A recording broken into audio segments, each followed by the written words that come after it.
Hello everyone, my name is Amir Crummel and I'm the owner of Soulcrete, a decorative concrete business that services the Dallas and Fort Worth area. And this is our next segment of the Job of the Month series. This one's called Sea Change, Floor Design Ideas. Hope you enjoy it. Thanks. This is what we had to deal with. Glue down carpet that had been installed everywhere. And oil stains, as the previous tenants had actually parked cars inside the building. We got right into it, pulling up the glue down carpet. Though it doesn't happen often, this one came up relatively easily. And now for our next surprise. In some parts of the floor there was a vinyl tile hidden under the carpet. That also has to come up.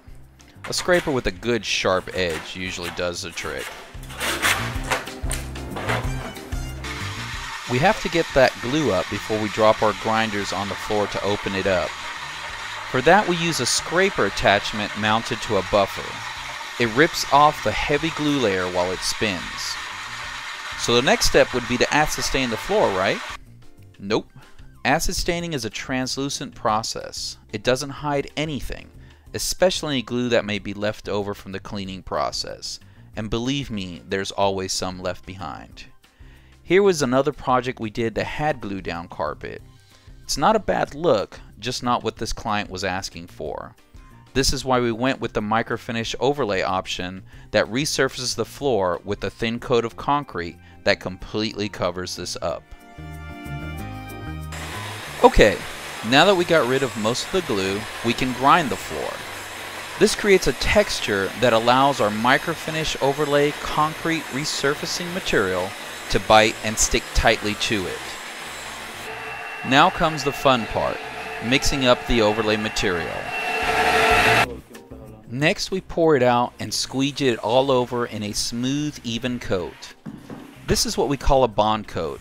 It has a sandy texture that provides excellent abrasion resistance. Once that dries, we then apply the actual microfinish overlay on top of the bond coat using a steel trowel and passing it over and over again to burnish it. This is what gives the floor so much personality.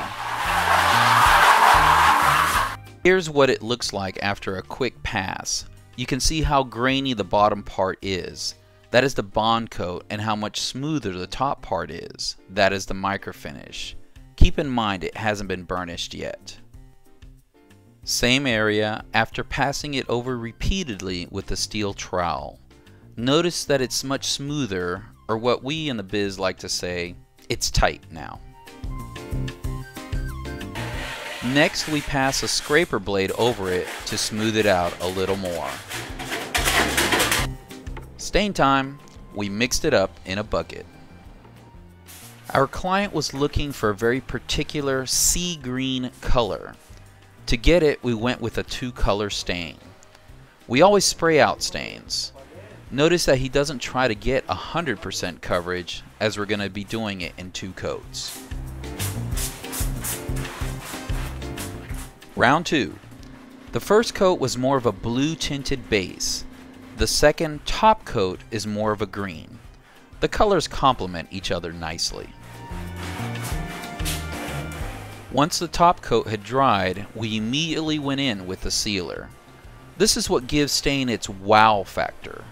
A good sealer will enhance the color, bringing it to life. As always, we put down 2 coats to give it a nice even coverage.